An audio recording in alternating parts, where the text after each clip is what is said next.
इस लेक्चर में हम मनी बिल के बारे में पढ़ेंगे। हमारे कॉन्स्टिट्यूशन में, इंडियन कॉन्स्टिट्यूशन में 4 तरह के बिल होते हैं: ordinary bill, money bill, financial bill और कॉन्स्टिट्यूशनल अमेंडमेंट बिल। तो इनमें से क्या है, मनी बिल को हम आज पढ़ेंगे। मनी बिल आर्टिकल 110 में दिया गया है कॉन्स्टिट्यूशन में। ये मनी बिल के बारे में डील करता है ये आर्टिकल। इस आर्टिकल में कहा गया है कि वो बिल को मनी बिल समझा जाएगा जिसमें it contains only provision dealing with all और any of the following matter, जिसमें जो सारी नीचे दी गई मैटर क्या है डील करते हैं, कोई प्रोविज़न है उसमें 7 प्रोविज़न दी गई हैं इस आर्टिकल में। अगर उन 7 प्रोविज़न में से कोई एक प्रोविज़न भी है तो मनी बिल समझा जाएगा, या 4 मतलब 7 हैं, ऑल ऑफ दी प्रोविज़न है तो भी। वो कौन कौन सी प्रोविज़न है? फर्स्ट प्रोविज़न है the imposition, abolition, remission, alteration, regulation of any tax. अगर किसी टैक्स को इम्पोज किया जाएगा, लगाया जाएगा, या अबॉलिश हटाया जाएगा, या रिमिशन छूट दी जाएगी टैक्स में, या फिर चेंज किया जाएगा, या फिर रेगुलेट किया जाएगा किसी टैक्स को, अगर इससे रिलेटेड कोई भी प्रोविज़न है तो उसे मनी बिल समझा जाएगा उस बिल को। या फिर second, regulation of borrowing of the money bill by union government. अगर यूनियन गवर्नमेंट कोई भी बोरो करती है, उधार लेती है मनी, तो उसे भी मनी बिल समझा जाएगा। या फिर द कस्टडी, ये वर्ड आपको याद रखना है। कस्टडी वर्ड किसके लिए यूज़ हुआ है? कंसोलिडेटेड फंड ऑफ इंडिया के लिए और कंटिजेंसी फंड ऑफ इंडिया के लिए यूज हुआ है ये वर्ड। अगर इनसे पेमेंट निकाली जाएगी, पेमेंट ऑफ मनी इनटू और withdrawal of money from any such fund, अगर इन फंड में से मनी निकाली जाएगी या डाली जाएगी, विदड्रॉल की जाएगी या मनी इसमें डाली जाएगी इन फंड में, तो उसे मनी बिल समझा जाएगा। इनसे रिलेटेड कोई प्रोविज़न है तो consolidated fund of India article 266 clause 1 में दिया गया है, और ये कंटिजेंसी फंड ऑफ इंडिया भी आर्टिकल 266 क्लाउज 2 में दिया गया है। ये 2 फंड बनाए गए हैं जहाँ पे ये कंसोलिडेटेड फंड ऑफ इंडिया में जितना भी टैक्स और रेवेन्यू आता है ना, जितना भी टैक्स नॉन टैक्स रेवेन्यू आता है, गवर्नमेंट का जितना भी पैसा आता है, वो कंसोलिडेटेड फंड ऑफ इंडिया में डाला जाता है। और अलग से 500 करोड़, लगभग 500 करोड़ रुपीज़ ये कंटिजेंसी फंड ऑफ इंडिया में डाला जाता है इमरजेंसी सिचुएशन के लिए। कंटिजेंसी फंड में इमरजेंसी, आपातकालीन कोई स्थिति आ जाए, इमरजेंसी सिचुएशन, उसके लिए डाला जाता है 500 करोड़। अब इसमें नेक्स्ट क्या है? नेक्स्ट है जी fourth, the appropriation of money out of consolidated fund of India. ये अप्रोप्रिएशन वर्ड जो यूज किया है कंसोलिडेटेड फंड ऑफ इंडिया के लिए किया गया है। ये वर्ड भी आपको याद रखना है क्योंकि यूपीएससी ने एक बार यही पूछ लिया था, मतलब उसमें दिया हुआ था कुछ, और उसके लिए word consolidated fund of India की जगह कंटिजेंसी फंड ऑफ इंडिया लिख दिया और अप्रोप्रिएशन वर्ड यूज़ किया। तो आपको याद रखना अप्रोप्रिएशन वर्ड कौन से फंड के लिए यूज हुआ है, कंसोलिडेटेड फंड ऑफ इंडिया के लिए या कंटिजेंसी फंड ऑफ इंडिया के लिए। तो ये कंसोलिडेटेड फंड ऑफ इंडिया के लिए, तो ये प्रोविजन है, तब भी उसे मनी बिल समझा जाएगा। या फिर fifth, declaration of any expenditure charge on the consolidated fund of India. मतलब कि ये चार्ज, जो एक्सपेंडिचर जितना भी खर्चा होता है गवर्नमेंट का, उससे रिलेटेड पैसा निकालना है कुछ, मतलब चार्ज करना है on consolidated fund of India. तो ये भी याद रखना है, एक्सपेंडिचर चार्ज किस पे होता है? कंसोलिडेटेड फंड ऑफ इंडिया से होता है एक्सपेंडिचर चार्ज ऑन। तो ये कंसोलिडेटेड फंड ऑफ इंडिया के लिए यूज़ होता है, ना कि कंटिजेंसी फंड। तो ये सारी प्रोविज़न याद रखनी है। अगर ये प्रोविज़न हो तो भी मनी बिल समझा जाएगा। अगर 6 क्या है, receipt of money on account of consolidated fund of India या पब्लिक अकाउंट ऑफ इंडिया। अगर इसमें रिसिप्ट आए किसी में, कंसोलिडेटेड फंड ऑफ इंडिया में आए या पब्लिक अकाउंट में। पब्लिक अकाउंट क्या है? ये आर्टिकल 267 के अंतर्गत दिया गया है कॉन्स्टिट्यूशन में कि एक पब्लिक अकाउंट होगा कि जो पैसा कंसोलिडेटेड फंड ऑफ इंडिया में नहीं डाला जाता या कंटिजेंसी फंड ऑफ इंडिया में नहीं डाला जाता, दोनों फंड में नहीं होता, तो उसे पब्लिक अकाउंट में रखा जाता है। तो इनमें से रिसिप्ट निकाली जाए, कोई पैसा निकाला जाए इनसे रिलेटेड हो, या कस्टडी और इशू ऑफ सच मनी और audit of account of union और स्टेट के लिए कोई पैसा कस्टडी निकाली जाए, तो उसे बिल समझा जाता है, मनी बिल। तो ये प्रोविज़न आपको रखनी है। और सातवीं क्या कहती है, कोई भी संबंधित ऐसी प्रोविज़न जो अब प्रोविज़न दी गई है उनसे रिलेटेड हो तो उसे मनी बिल समझा जाता है। और कौन सा मनी बिल नहीं समझा जाता?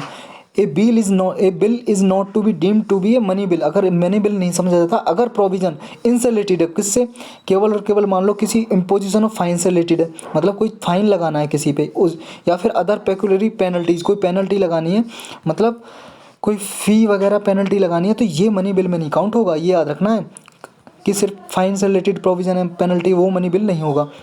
या फिर डिमांड और payment of fees for license, fees मतलब लाइसेंस के लिए कोई फ़ीस की पेमेंट वगैरह हो या सर्विस के लिए फ़ीस वगैरह, तो इससे रिलेटेड भी कोई प्रोविज़न होगी तो वो मनी बिल नहीं समझा जाएगा। या फिर imposition, abolition, remission, alteration, regulation of any tax by local authorities, और बॉडी फॉर लोकल पर्पजेज के। अगर ये सारी प्रोविजन देखो सेंट्रल गवर्नमेंट करती थी तो मनी बिल समझा जाता था। अगर लोकल अथॉरिटी करेंगे ना ये सारी तो नहीं समझा जाएगा। लोकल अथॉरिटी मतलब जैसे पंचायती के लिए कोई टैक्स को अबोलिशन कर रही हो, हटा रही हो, लगा रही हो टैक्स, तो वो मनी बिल नहीं समझा जाता। या फिर म्यूनसिपालिटीज़, ये लोकल अथॉरिटीज़ में आती है, म्यूनसिपालिटी पंचायत, तो ये टैक्स को अबॉलिश इम्पोजिशन करेंगी तो ये मनी बिल नहीं समझा जाएगा। अब क्वेश्चन उठता है कि मनी बिल जो है ये डिसीजन किसका होता है कि ये मनी बिल है नहीं है। ये स्पीकर ऑफ लोकसभा का डिसीजन फाइनल होता है कि अगर उसने कह दिया मनी बिल है तो मनी बिल है, नहीं है तो नहीं है। तो वो स्पेसिफाई करता है लोकसभा का स्पीकर, अध्यक्ष लोकसभा में, कि मनी बिल है या नहीं है। उसका डिसीजन क्या है, can not be question in any court of law और in either house of parliament और इवन द प्रेसिडेंट। अगर फाइनल डिसीजन कह दिया स्पीकर ने मनी बिल है तो है, उसे क्वेश्चन नहीं किया जा सकता किसी कोर्ट में, ना सुप्रीम कोर्ट में, ना हाई कोर्ट में, ना पार्लियामेंट में कोई क्वेश्चन कर सकता है, ना प्रेसिडेंट क्वेश्चन कर सकता है कि भाई ये मनी बिल क्यों है। तो इसे ये नहीं किया जा सकता, ये बात याद रखनी है। जब मनी बिल को ट्रांसफ़र किया जाता है राज्यसभा में, मान लो लोकसभा से पास हो गए, अब राज्यसभा में मनी बिल को दिया, तो राज्यसभा क्या है, केवल रिकमेंडेशन कर सकती है कि इसके लिए, तो इसमें रिकमेंडेशन करती है राज्यसभा सिर्फ। और उससे भी पहले अगर जैसे मनी बिल राज्यसभा में भेजा जाएगा या फिर प्रेसिडेंट के असेंट के लिए भेजा जाएगा तो स्पीकर क्लैरिफाई करेगा कि ये मनी बिल है। कि मान लो जैसे प्रेसिडेंट के असेंट के लिए भेजा, सहमति के लिए कि भाई आप साइन करो, या राज्यसभा में भेजा कोई बिल, तो वो स्पेसिफाई करेगा स्पीकर कि ये मनी बिल है भाई साहब, तो मनी बिल कह के इसे राज्यसभा में भेजा जाएगा या प्रेसिडेंट के पास। अब कॉन्स्टिट्यूशन ने और भी स्पेशल प्रोविज़न दी हुई है पार्लियामेंट में, कौन सी, कि मनी बिल को केवल और केवल लोकसभा में इंट्रोड्यूस किया जा सकता है। Money bill can only introduce in Lok Sabha, that too on the recommendation of the president, वो भी प्रेसिडेंट की रिकमेंडेशन पे, प्रेसिडेंट सिफारिश करेगा तभी मनी बिल को इंट्रोड्यूस किया जा सकता है, और लोकसभा में ही। नेक्स्ट प्रोविजन क्या है कि कोई भी जो मनी बिल होगा वो उसे गवर्नमेंट बिल ही कंसीडर किया जाएगा, यानी कि can be introduce only by the minister, मतलब कि इसे मिनिस्टर ही इंट्रोड्यूस कर सकता है हाउस में, लोकसभा में कोई और नहीं कर सकता, मतलब प्राइवेट मेंबर नहीं कर सकता। प्राइवेट मेंबर कौन से होते हैं, प्राइवेट मेंबर वो होते हैं मिनिस्टर के अलावा जो भी मेंबर होते हैं, चाहे रूलिंग पार्टी का हो चाहे अपोजिशन पार्टी का मेंबर हो पार्लियामेंट में, वो सबको प्राइवेट मेंबर समझा जाता है। तो इसे सिर्फ मिनिस्टर इंट्रोड्यूस करता है।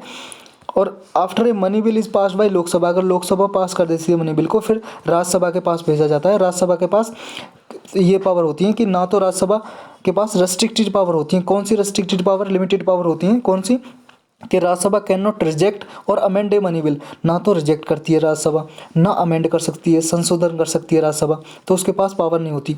राज्यसभा केवल और केवल it can only make recommendation, केवल सिफारिश कर सकती है, और 14 दिन के अंदर अंदर विद और विदाउट रिकमेंडेशन वापस देना पड़ता है, रिटर्न करना पड़ता है लोकसभा को ये मनी बिल राज्यसभा को। राज्यसभा मतलब 14 दिन के बाद, मतलब 14 दिन के अंदर अंदर लोकसभा को वापस करेगी मनी बिल को।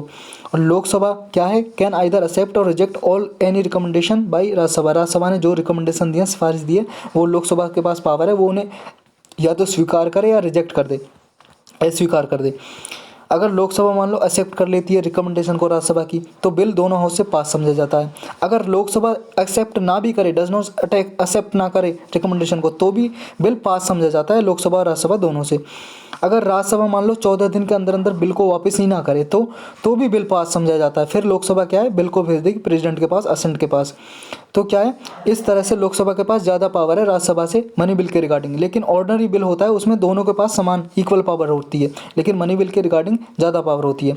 तो फाइनली क्या है, मनी बिल को प्रेसिडेंट के पास भेजा जाता है प्रेसिडेंट के असेंट के लिए।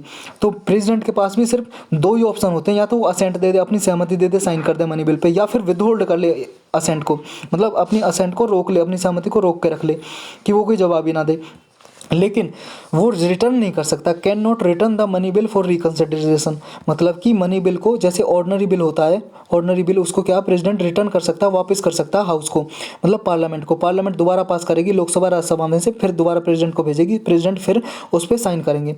लेकिन ऐसा प्रोविजन मनी बिल के लिए नहीं है। मनी बिल अगर दिया तो प्रेसिडेंट रिटर्न नहीं करता, वापस नहीं कर सकता, ये इसकी वीटो पावर नहीं है इसके रिगार्डिंग, मनी बिल के रिगार्डिंग प्रेसिडेंट की, ये याद रखना आपको, रिटर्न नहीं कर सकता, कैन नॉट रिटर्न। हाँ, रिजेक्ट, ये मतलब कि उसे असेंट कर सकता है और विद होल्ड कर सकता है बिल को, ये आपको याद रखना, रिटर्न नहीं कर सकता, समझे।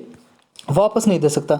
लेकिन नॉर्मली क्या होता है, प्रेसिडेंट क्या है, अपनी असेंट दे देते हैं मनी बिल पे, गिव्स असेंट। क्यों? क्योंकि जब इंट्रोड्यूस किया जाता है मनी बिल तो प्रेसिडेंट की प्रायर परमिशन ली जाती है, पार्लियामेंट प्रायर परमिशन लेती है, पहले परमिशन लेती है प्रेसिडेंट की, तभी तो इंट्रोड्यूस किया जाता है। तो इसलिए प्रेसिडेंट क्या है, नॉर्मली साइन कर देता है, असेंट दे देता है। तो ये मनी बिल के बारे में था। दो इंपॉर्टेंट चीज़ और हैं कि मनी बिल के लिए मानो लोकसभा और राज्यसभा में कोई मतभेद हो तो इसके लिए कोई जॉइंट सिटिंग नहीं होती। जॉइंट सिटिंग जैसे ऑर्डिनरी बिल के लिए क्या होता है, अगर लोकसभा राज्यसभा में कोई मान लो मतभेद है, डिफरेंस ऑफ ओपिनियन है, तो जॉइंट सिटिंग बुलाई जाती है। जॉइंट सिटिंग में फिर वो बिल पास किया जाता है। लेकिन मनी बिल के लिए कोई जॉइंट सिटिंग नहीं है। और ना ही एक चीज़ और इंपॉर्टेंट है, अगर मनी बिल मान लो लोकसभा में से पास नहीं हुआ, लोकसभा में से पास नहीं होता मनी बिल, तो क्या होता है, गवर्नमेंट को रेजिग्नेशन देना पड़ता है, रिजाइन करना पड़ता है। क्यों? क्योंकि भैया जब लोकसभा में से पास नहीं हुआ, इसका मतलब क्या है, गवर्नमेंट के पास मेजोरिटी नहीं है, लोकसभा में इतने मेंबर ही नहीं है गवर्नमेंट बना सके। तो ये डिफीट हो जाती है, गवर्नमेंट की हार हो जाती है और गवर्नमेंट को रेजिग्नेशन देना पड़ता है। तो ये इसमें मनी बिल के बारे में इंपॉर्टेंट था। इस लेक्चर में सिर्फ इतना ही था। अब मिलेंगे किसी और लेक्चर में किसी और टॉपिक के साथ, तब तक के लिए इंतज़ार।